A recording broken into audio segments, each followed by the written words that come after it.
Hello and welcome to Caregiver Tea Time. This is Season 3 and it's called Let's Get Spiritual. Today I'm going to share with you about my spiritual mentors, people who sit next to me when I need a friend, someone to hold my hand, someone to pray with me, someone who has shared from their heart and shown me how much they care, and people who have inspired me with their writings. A few of them I've seen in person when I was fortunate to hear them speak. There's just something about the way they articulate aspects of life and spirituality. It feels as though a light is turned on. I'll leave links to their books on my Caregiver Tea Time website so you can learn more if you're interested. I do want to emphasize that spiritual messages and beliefs are so very personal. Discernment is the first step. As you listen to my podcast, especially this season on spirituality, I hope you will ask yourself, is this message for me? Is this message for this time? If not, just let it go.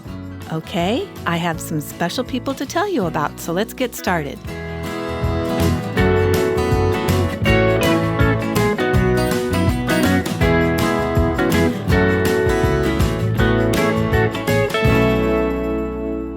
As I shared in the first episode of this season, I am a Christian and I was raised in a Christian household. And I've continued to seek out Christian faith communities wherever I've lived. I've been fortunate to find supportive church families and pastors. I appreciate how they've followed through on a nudge to be a witness to love and walk along the journey with me. One of my friends even prayed aloud with me before every treatment my loved one received. I want to share a special hospital experience that I will never forget. My loved one was being prepared for surgery.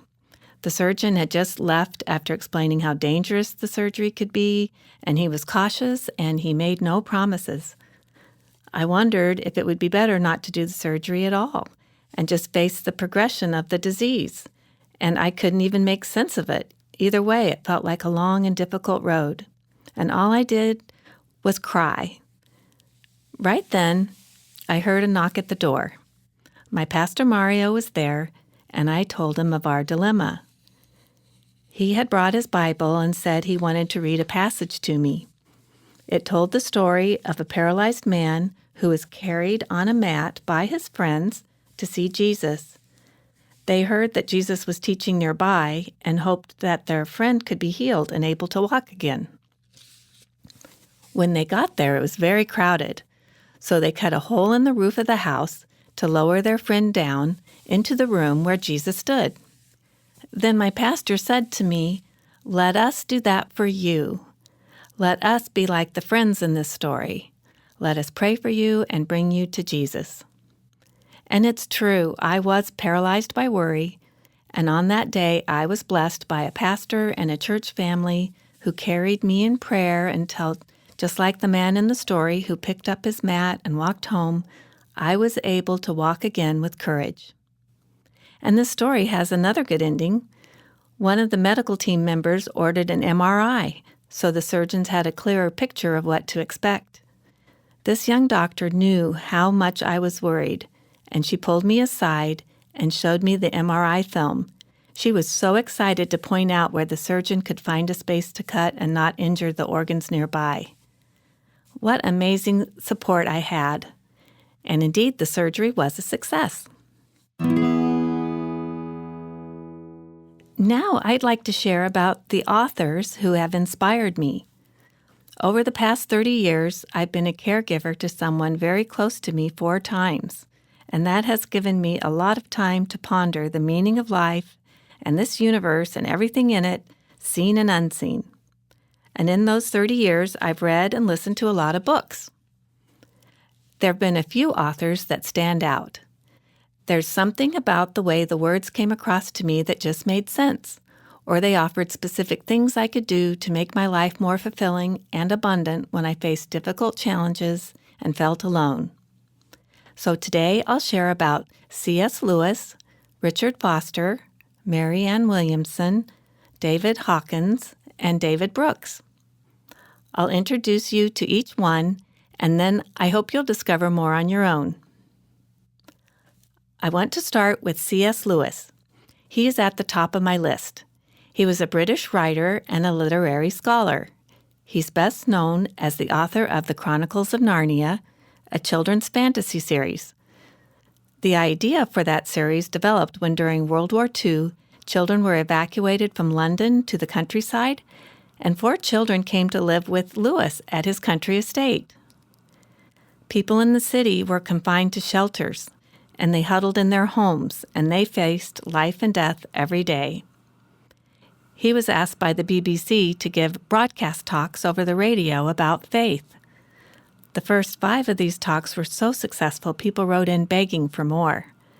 These speeches were later compiled into the books Mere Christianity and The 4 Loves, where here's one of his quotes.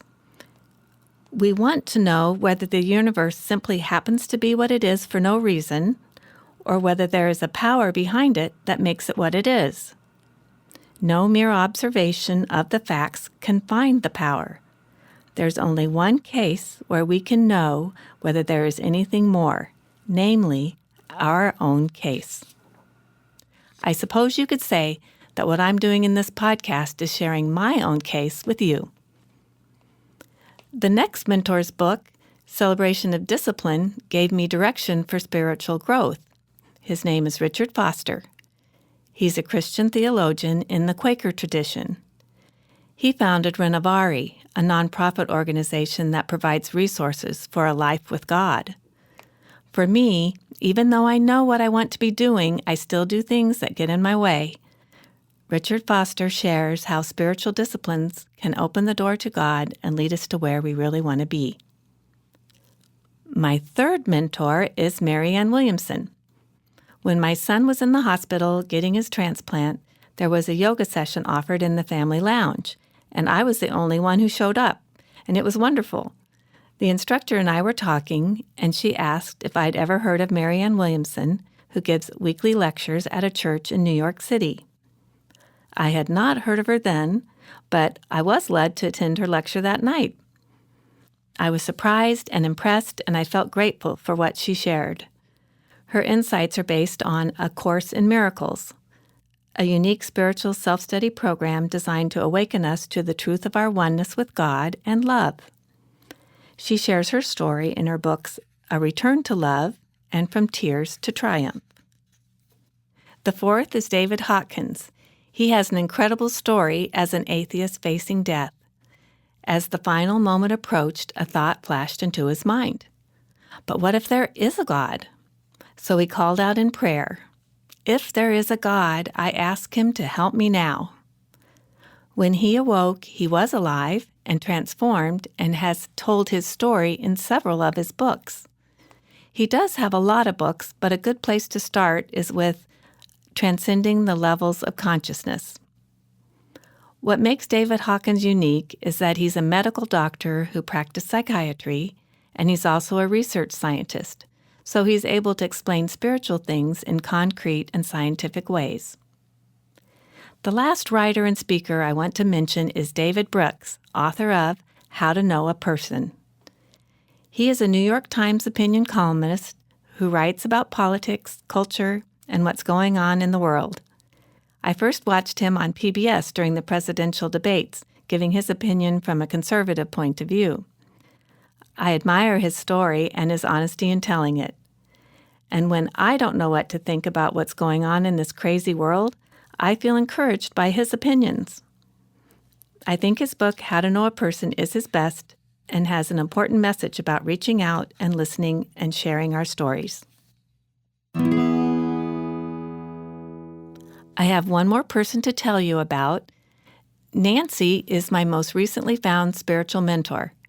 We met while enjoying live jazz music. Her spiritual background is with metaphysical psychiatry. One day I asked her if she was able to talk about spiritual things with her children. She thought for a moment and said, not really, but then she remembered one day that Pagel came up in conversation with her daughter. Pagel, spelled P-A-G-L, is an acronym for peace, assurance, gratitude, and love. I thought that sounded pretty cool, and I asked Nancy to explain it to me. She said it's a way to existentially validate an idea or decision a person is contemplating. It's what happens when we ask for clarity. Would this outcome bring a sense of peace, assurance, gratitude, and love? A Pagel answer will be a solution that allows good to unfold for all. She said there's a learning curve to it, and I imagine so. As for me, and I'm sure a lot of you, a Pagel answer isn't always obvious right away, and we have to wait. But when it does come, you know it's Pagel. And there still are times when I feel alone and there's no one to see my tears or smile back at me when there's a celebration. In this season of Caregiver Tea Time, I'm sharing with you what I try to do in those alone times, and that is get spiritual. I believe we are never alone, and I feel grateful that the mentors I shared about today support that belief with their own stories. So my special message is this. When someone you know comes to mind, please don't be shy to reach out. And if you don't call, text, or see them in the moment, that's the best time of all to lift up a loving prayer. Cheers! Nothing but the good things, nothing but the good things in this world, living in my heart.